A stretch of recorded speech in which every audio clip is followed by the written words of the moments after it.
With us is Neil Lante van der Poy, and Edward Neil Lante van der Poy is a member of parliament for the Ododo constituency. He was a former minister for sports and a deputy minister for local government and rural development. Thanks for joining me, sir. Thank you. Good morning. Okay.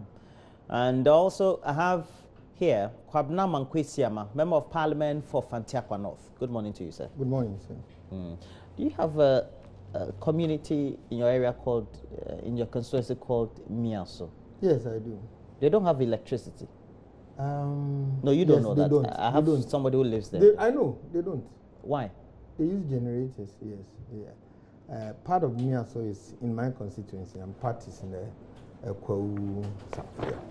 We want electricity in the town. Yes. I have someone who lives there, has been suffering. When he's reading the Bible, problems. Concentration is becoming difficult. Yeah, they were no among, light. They are among the second lot to be given. When? I think they are working on it.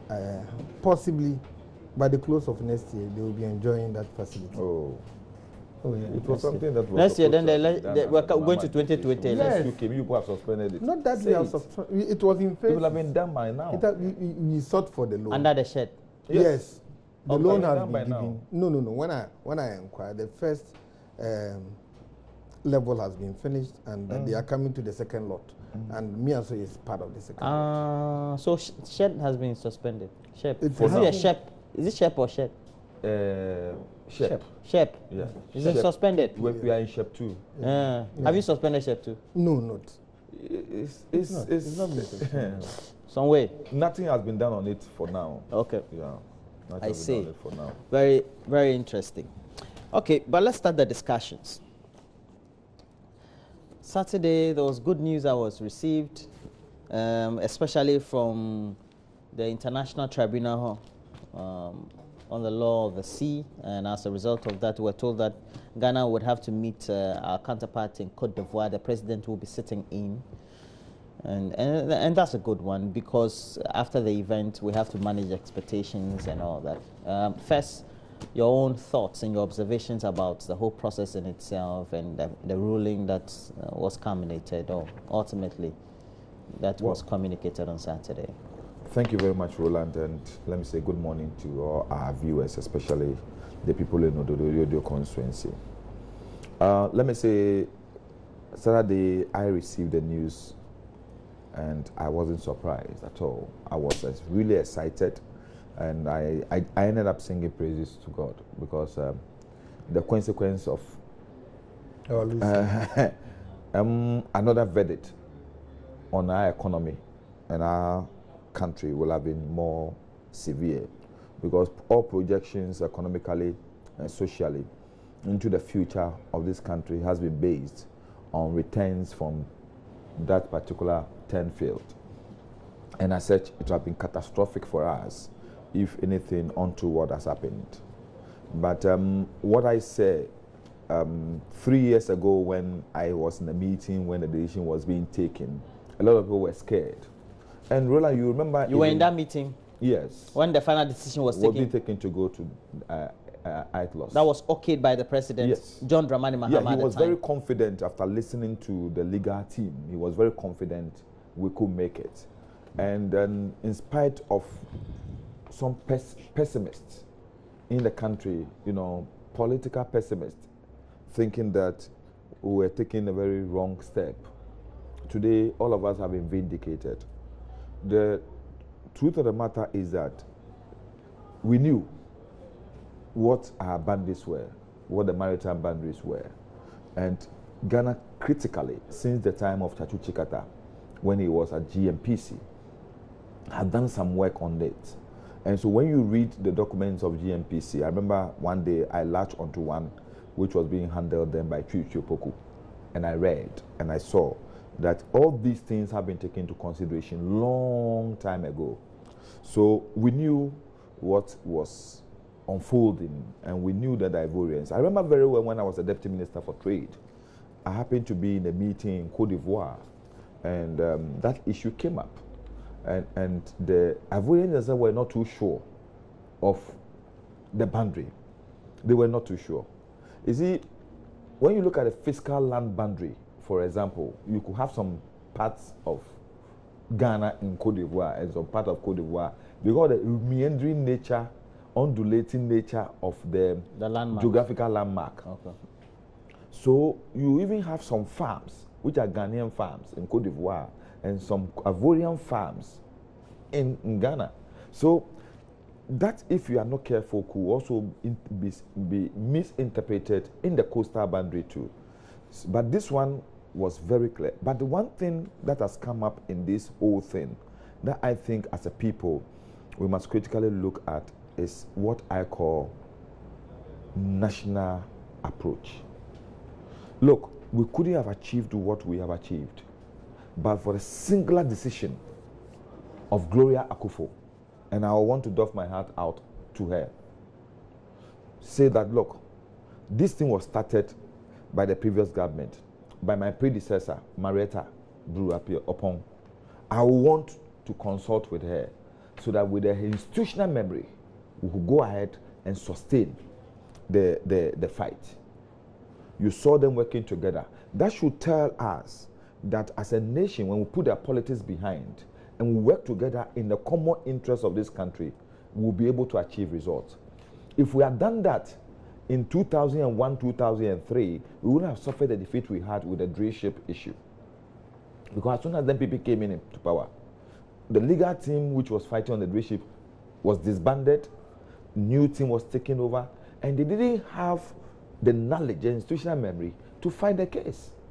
And the default judgment was entered against us. In this particular instance, we learned from our mistake. And the ladies have shown that if we should weave our differences together for a common purpose and a common good, this country will always be better for it. And I think the two ladies have done wonderfully well. Marietta for accepting to assist Gloria, and Gloria for even opening up and embracing Marietta and saying, my sister, let's work together to achieve something good for this country.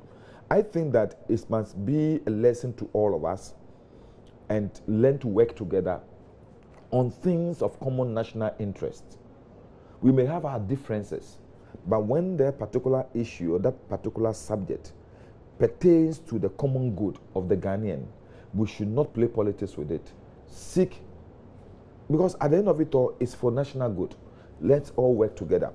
Let me also say that I totally embrace all the advices that have come up, especially the meeting that is going to follow up with the Ivorian diplomatic team on this issue. Already we are working in that area. The Ivorians were seeking to benefit from it. Unfortunately, it has not been there. That doesn't mean that we are no more neighbors. Our ability to sustain the relationship we cultivated and nurtured all these years will inure to the benefit of the two countries tomorrow. Let's not look at what has happened just some few days and what is happening now and think that, it is Ghana. No. We will continue to benefit from that particular field, oil field, if we sustain the peace and the tranquility that have prevailed between the two countries in that particular area and the rest of our countries. If we don't, and anything should happen to disturb the peace there, that particular project will not be successful and will not derive the benefit that we are looking for. So all said and done, what I would say is that it's a good story for us, but we must write the script very well in order to not to let someone sit back and think that is being cheated out, is being taunted, is being, maligned, or this. People should have a feel that yes, this is good for all of us. As we say that, I'm very optimistic that very soon we should possibly also have a problem with Togo when we start fully developing the Keta Basin. And as such, we must preempt by looking at the coastal boundary very well, because that place will be even more difficult to define than the Ivorian one. Because our beach, if you look at our beach, if you pass through Ada, the estuary, going towards it, is closer than even the Ivorian one. You don't even see the difference. Because you'll be walking on the beach of Ghana and you have entered Aplau.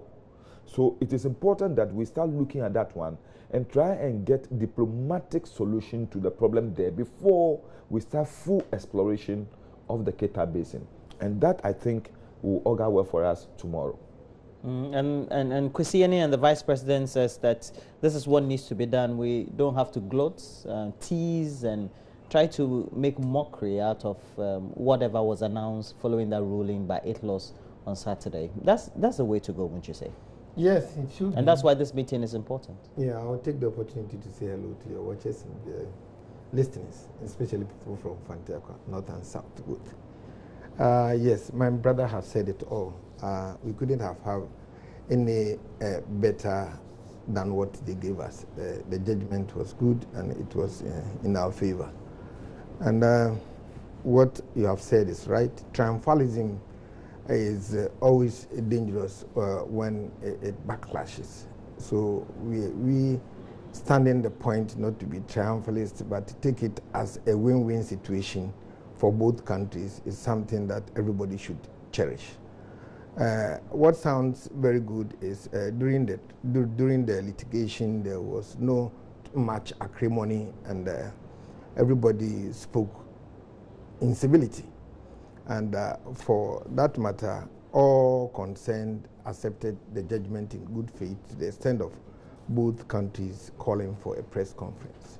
It was a very good decision by both countries accepting that they have lost the battle, and Ghana accepting that they cherish the decision also of the team that worked on it, the tribunal. What else were we expecting?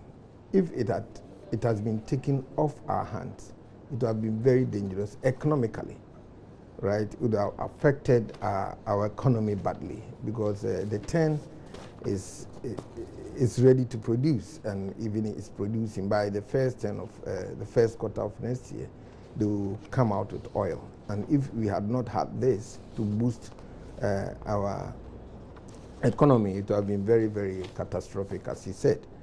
That said and done, it is always bent on people who may not even have followed the trial or the litigation to come out after this verdict to speak and become consultants to speak on them. That is slacktivism. Slacktivism. People should stop that and make sure that we take it cool, as the president is saying. He's summoning a team to make sure that they iron out. And the president said he will be in the meeting himself. Oh yes, and the president speaks good French. So you can imagine meeting French and the English together, and he being the victor. How he would like the people to come over so that we coexist as we have been doing. The cooperation that exists between Ivory Coast and Ghana has ever been cordial, but for what happened between ASEC and Kotoko, there had been nothing untoward towards our relationships. It's in good order, and we hope that nobody, as I've said already, will be triumphant in this situation. It's a win-win situation, as the Vice President has said already. What is left with us to make sure that we manage the proceeds of whatever is there and make sure that Kenyans becomes the final beneficiaries. Physically, it affects our lives, and that is the most important thing that we are all expecting. Again, as he said, the land boundaries of Cote d'Ivoire and Ghana must be set right. Because you see, this judgment does not affect individuals in both nations per se. You see, this is government to government. So the effect might not be felt. Yeah, downstream. Must not be downstream. But if you were to be physically on the land, and people will be losing maybe their properties and things, the backlash could be something that we would not be happy with that. So now that this has been done, that land demarcation must be pursued to the letter and make sure that we have that demarcation also. You know, the difficulty we're going to have now, and I think that the security experts must start looking at it, is there is a tendency for people, especially, let me use in quotes, people who lack understanding of the issues. To misinterpret. To misinterpret what has activism, happened. And have reprisal attacks on each other. Okay. And I said our security situation in that area must also be looked at. At the border area. At the border area. Because the tendency for people to virtually, you know, because I'm sure their media too would have highlighted. Oh, yes. And if you have a very mischievous journalist out there who could just put something out. Like what sometimes happens in Rwanda, for example, in northern Nigeria and all those. Certain, let me say, lazy journalists have caused trouble for a lot of countries. So I'm saying that this is a time when the security situation in both countries must be looked at. And our diplomacy must be heightened. There must be the Ghana Ivory Coast joint cooperation must be put into effect to wherever they start advocacy and let our people on the two borders understand what has happened. Other than that, there's a possibility of misinterpretation that could lead to something else. I see. Okay, let's move on. The Director General of SNIT has publicly contradicted his own Director of Corporate Affairs on whether the controversial $72 million SNIT software is actually working. And apparently this follows a JoyNews independent investigation that is revealing that the system called the OBS software is actually working, contrary to earlier claims by management. JoyNews also found out that out of the total of 14 modules of the OBS solution, only one module, which is the compliance module, was yet to function at full capacity. And the Director General of SNIT, John Kojo Ofori-Tinkran, said there are currently over 2,000 issues at the time with the software that had been shared with the vendors. But we're told that 2 service providers had promised to rectify the system, etc. But we also know that apparently the system had been used even by the current government to is it or do an audit, etc. And quite interesting. Yeah, sorry, the word is not slacktivism. It's ultra-crepidarian. No problem. Yeah, sorry. We've moved on from that one. That brofo doesn't look at you. Look at where you are. We are speaking this brofo. Big. How many of your people I have to correct Triumphalism and system. Me, I was lost. But that's really? Okay. Yeah. It's overexpression. What does it mean? What does it mean to the people of Antiaqua? Oh, they listen. They listen. We are educating people. With these words? Yes, we have to educate them. It's education. You know, it's education, not okay, let's ourselves. talk SNIT. Yeah. There are a lot of contradictions here and there. SNIT. Have you followed the discussions on Joy FM over the last 12 hours? Yes. Quite interesting when you have to take a measurement. I don't know what actually is going on. It looks like the board of SNIT and the management really didn't have their facts together, and then they came public with it. Maybe if the situation has been corrected, who may know, because it started long ago, and they were on the process of making sure that they effect sanity into the system. And if it has been corrected, we might not know, because they couldn't have said it's not working where everybody knew it was working. So we may give that benefit of the doubt that yes, you have tried to you have tried to prove the situation, and you have come to tell the whole world, especially Ghanaians, that after all, it's working. And was the expectation all these few lines that people were expecting that it should work to mean that the system is working and the system is worth its a price? That is what Ghanaians want to know. But whether it's working or not, once it has been bought, we have to make sure that it works. It doesn't work for one person, neither does it work for those who purchased it at that cost, right? It works for all Ghanaians.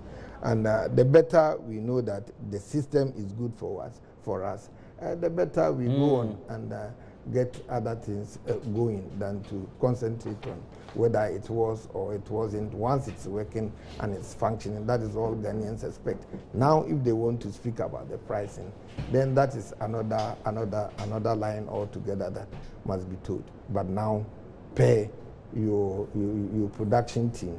It is working.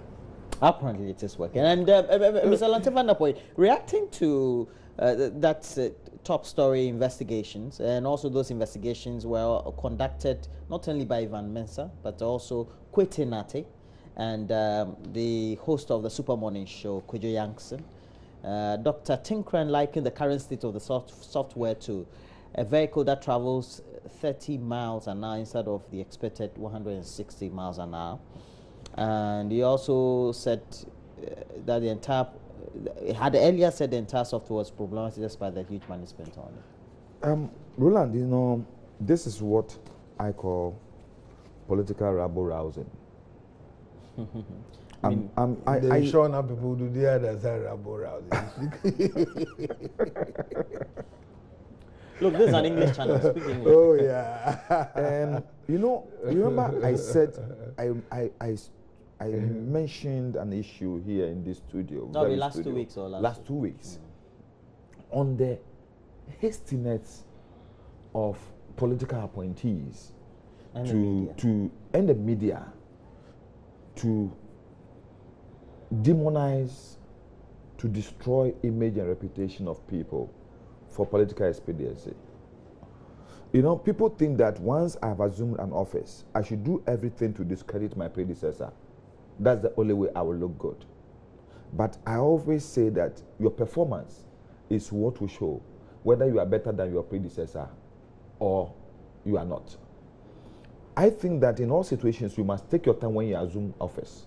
Take your time, study the situation, you don't be too in a haste to condemn what has been done by your predecessor.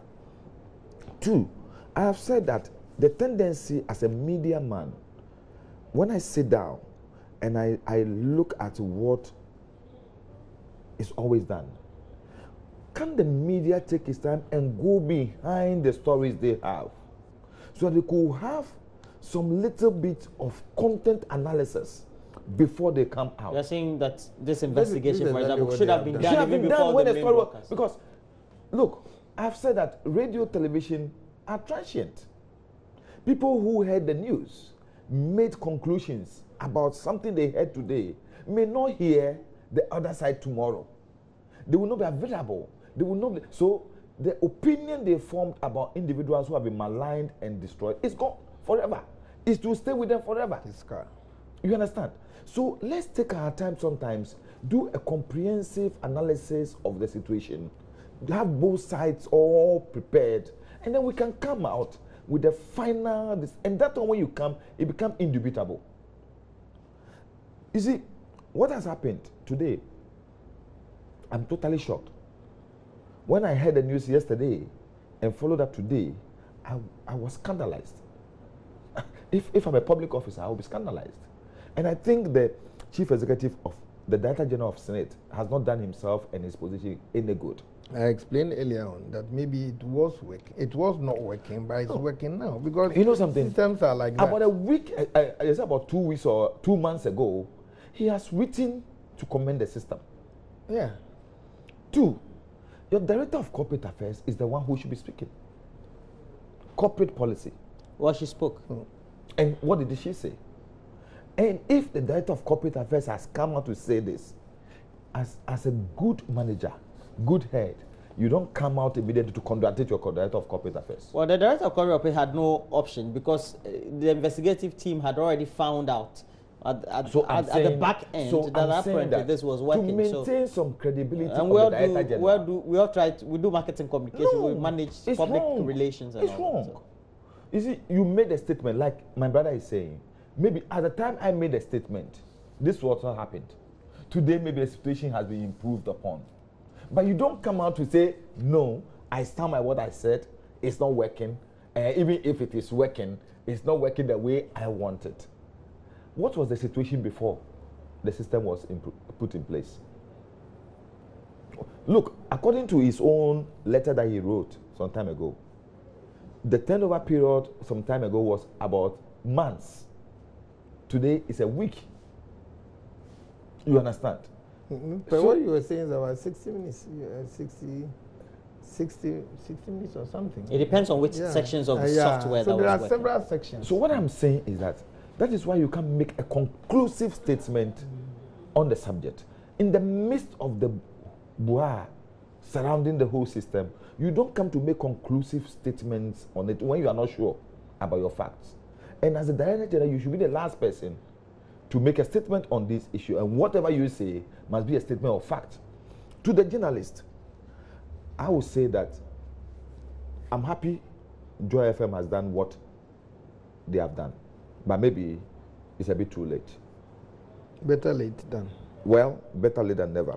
I think that the principle of journalism is that at the time that the story was filed, they could have done their own independent checks, like they did now, and then come out. You may not be able to have all the facts, but what you can say that our own checks indicate that, yes, the system is working, but these are the challenges they are facing. And Joy FM, we're doing further checks later on to see what improvements will come on. That will have spared us all these controversies that have come. Not only Joy FM. It was a story that was carried by almost all media houses. And so all media people who covered that story, that's the story months ago, aired. They all failed the professional ethic. You see, I said earlier on that it may not have been working when... This one is not a financial sector. No, this one is not a financial sector, so allow me. This is my area, journalism. Mechanical. Journalism. No, but they are speaking about something That's why as a journalist, you must not be too hasty in making categorical... I should have asked your team if they tried this particular at that time. That's what I'm saying. You're not coming back to what I'm saying. I'm saying that those who carry the story, we did not know whether it was working or not. Those who carry the story should have tried it at that time. They could have had some conclusions, and then now they could have been able to merge the two conclusions together and come out with a categorical statement on it. Some of our journalists. As a professional journalist, I think that will help journalists in the country. We must look. These issues about Joe Spawn and all those things. I said it here, and I'm sorry I'm on the platform. But then, if we are not going to check ourselves, we may be making mistakes. I'm saying that for the best of all of us, there are all agents. The ministry is there, local government committee of parliament is there, and on. Checks should be done before categorical statements are made. Because you can't just look at something and say this one should have cost 3 cedis in the market. Somebody has sold it to somebody at 7 cedis. So there's corruption. You don't know what is involved in the total contract. You understand? Find out why the person who approved it at that rate. Find out all that. So you have to do a lot of work before you take a final decision on the issue. And that is what I think journalists must do in order to avoid situations where people's reputation, businesses and things will be destroyed for perceived issues of corruption. And for that, yes, I agree with you perfectly, because the journalism in this country sometimes... Yourself, you nearly fell victim during the campaign. In fact, not he nearly, he fell. No, he nearly... it was not widespread. Oh yeah, it was. No, it was not. They failed to resort I called him. The other half. Tell me what's happening. Yeah, he called me. My brother. Yeah. Is this not true? It was all over. They were chasing me out because they wanted me. They wanted my seat. I know. And it's about politics, you see. But that shouldn't be the case. We shouldn't go bastardizing other people because of political expediency. This time, Mr. Kwabena, we had a board chairman come to conduct a press conference. He says, "Oh, these are some of the hunch or the suspicions we have. So we have given it to an auditing agency to take a look at. Now, if we have given an issue to an auditing agency, why do we let the press and the management team go around, one, accuse people, even to the point that the former Director General would have to come and react, who would insist that is not true. And we, the press and the media, will insist it's true. Yeah, that is what I'm saying. Care must be taken when it comes to people's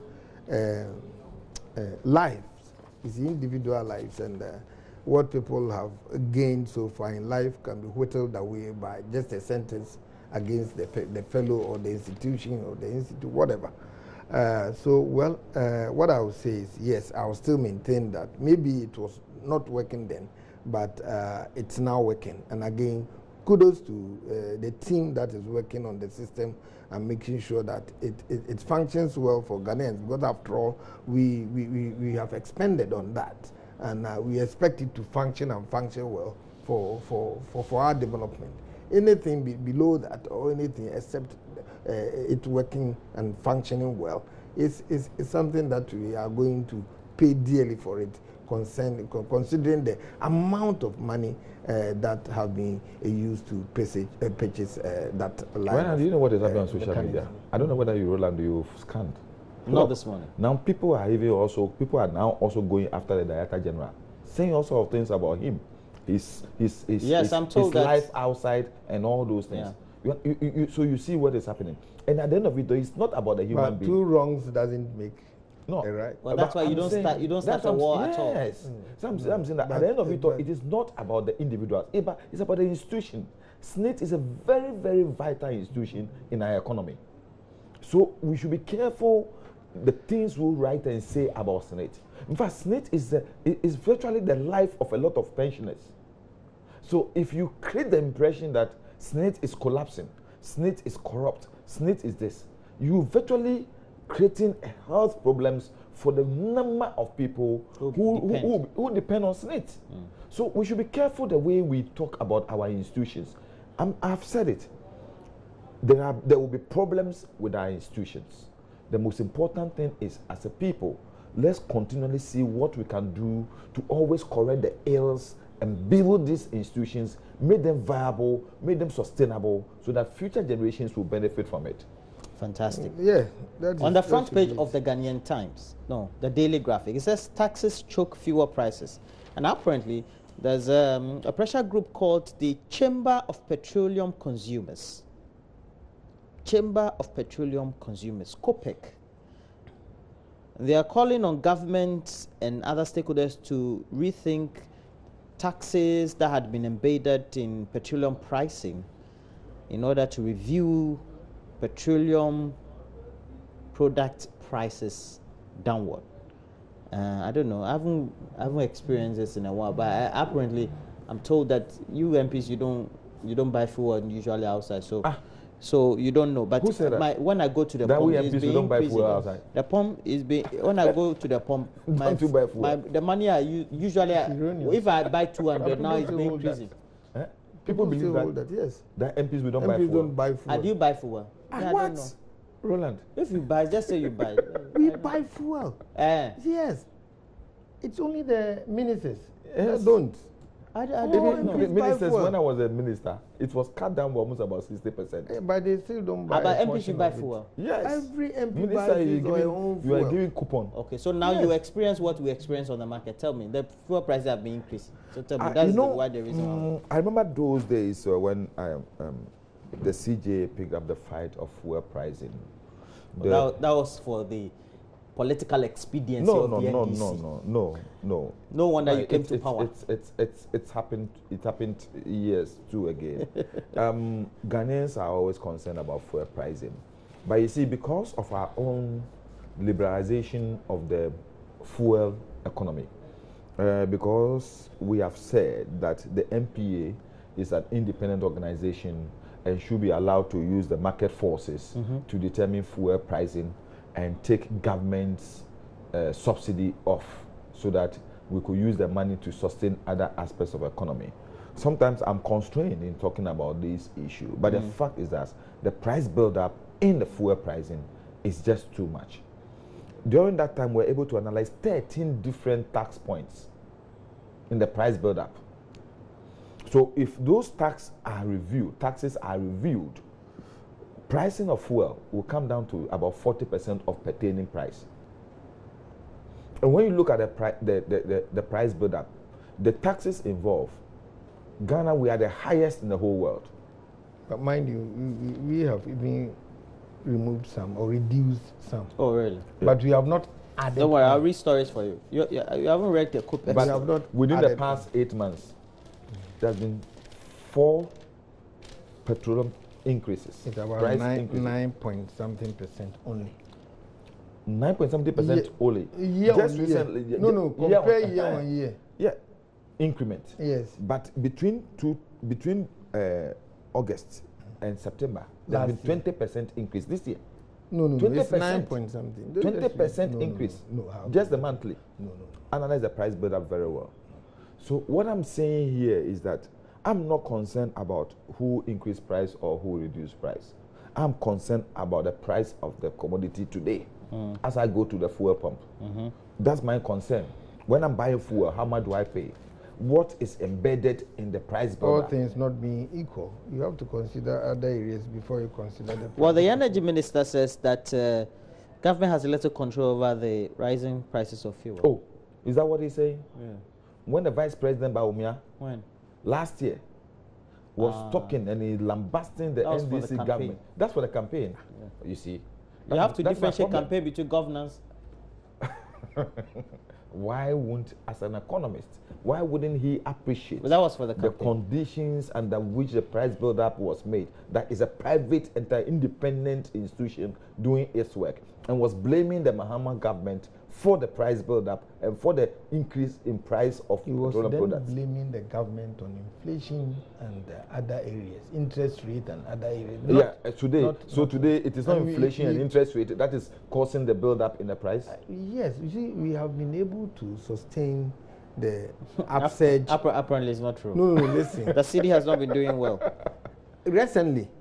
Until recently. But that's where we are. But until recently, the city has been doing very, very well. How? When? When we came. No, you see, when you are comparing, it must be year on year. Last year, how was it? Same time. You are making the same mistake. You are making the same mistakes that have been made all the time. It's not about year. It's about today. Let's talk about today. Let's not talk about 2016. In economics, we don't do that. We have to compare and contrast.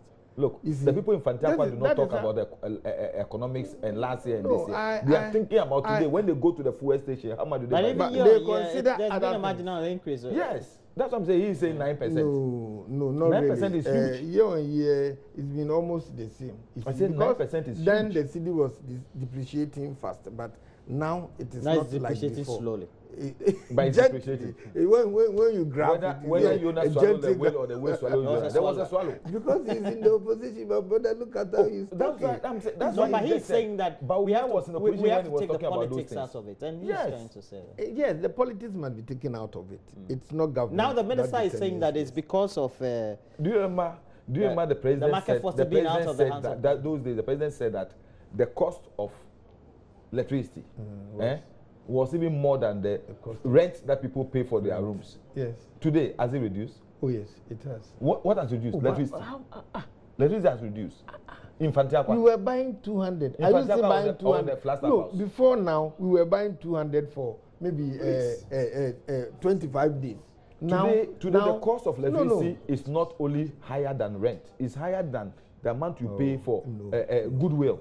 It is for a bit better, a bit better. But no, don't forget that in a way our packets are being enriched. The free senior high school at least has so we're putting some somewhere. Yes, we have to consider all this. This is the weirdest defense I've ever heard. No, listen, it's not weird. It's a fact. Oh, and you so you also accepting what Baumia said that they have to increase taxes in order to make the shortfall that is coming from free SHS. We have not increases. We have not. So 419. Dishonesty. No, don't say so. You decided to give us free SHS, and then you increase taxes, and then you take our money, robbing Peter to pay Paul. That's what you people are doing. That's the governance you are giving us. We have modernized taxation. That is one thing. We have modernized taxation. Did you hear the Guta people going on demonstration? Oh, listen. The beginning of every stealing. So automatically there must be don't use some teething, problem. use wobbling. That will be helpful. No, it's teething. You see, so automatically there must be problems. But for all this, you know, the Chamber for Petroleum Consumers said they disagree with the minister.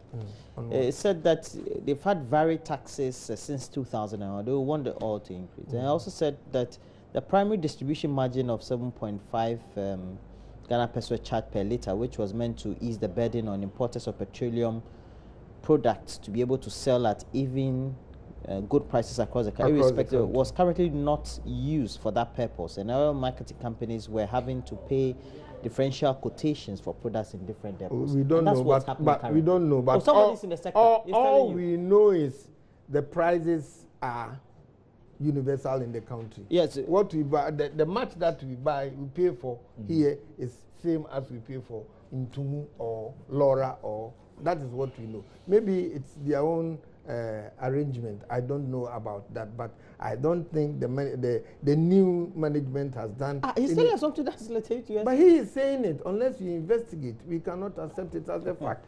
Petroleum price and the build-up. It's something that's public. You buy it 4.4 here. You go to Tumu, you buy it 4.4. They are added. So how will you know? Taxes now. How will you know? What? Oh, so is it expensive in Tumu than Accra? No, we buy it same. We buy it same. That is why it's there.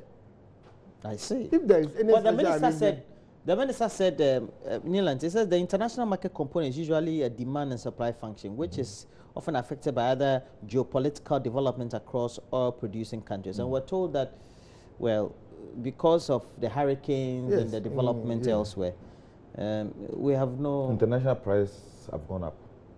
Also. And the they will go up, not yet. But the issue has to do with what do we do? Oil prices and things are not... We don't buy oil like we buy tomatoes in the market. You understand?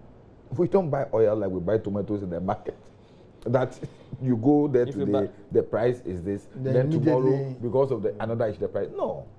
It's for a period. You pay for a period. For supply, for a period. So you can't say that when we've negotiated a price today for the next quarter, because of happenings in the world, the price has changed. So put it on it. It's the way people think to exploit. You need a certain markup to go and purchase the next consignment. I'm saying that's how you do business. Yes. That it's an exploitative strategy. Yes, you are doing politics. We are not concerned. No, we are not. We are not in the system. It's financial prudence in business. It's an exploitative tendency for businesses to get money out of consumers and customers.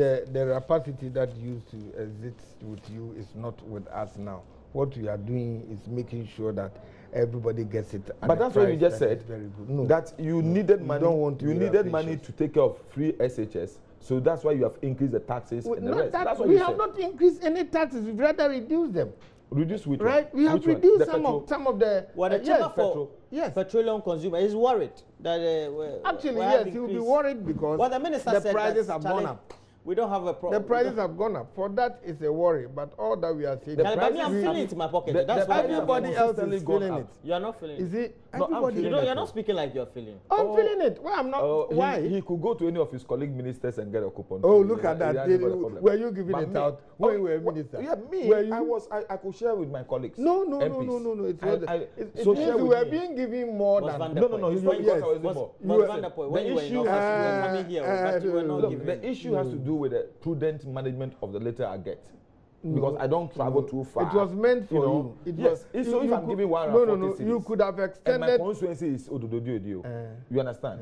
I could use 100 No, you could have 40. Told the minister that, no, I don't need it because I live in Accra. I'm giving 140. So I give the 40 to you. Ministers were paid. I gave a coupon, but you said 10% of your salaries were being taken Member of Parliament and also the Member of Parliament for the Odododio constituency. And so you could have given out your Edward Neil and because you don't need it. Thank you, gentlemen. So you are giving the it to argument people who about don't deserve fuel prices. That's what's taking place in the studio. But let's talk about this. The introduction. You talk about Miaso. Miaso, yes. There's a chips compound there. Yes. You know whose money built it? My money. Hey, look at that. Yes. It was built even before you came to power. Look. It's our contribution. No. It was our contribution. 10%. Yes. No, it was built before. There. If you had and it's enjoyed. Today you poor and no. You don't care that about of Miaso was not built before they are not taking the 10% out of their salary. No, they even want more. We are managing the economy well, so we want everybody to enjoy the fruits of his labor, right? Because in the situation, when you are in office, you will not hear a lot of things. But when you are out of office, a lot of you are great revelation. Yes. And you know the funny thing. In fact, even when I left office until July, they were still taking the 10%. Hey, what 10%? Our 10% deduction. Yes. But they will give it back to you for that. Oh yes, we are demanding not to give it back to you. I'm demanding. Give it back to you because, it's unmerited. Well, thank you very much, gentlemen.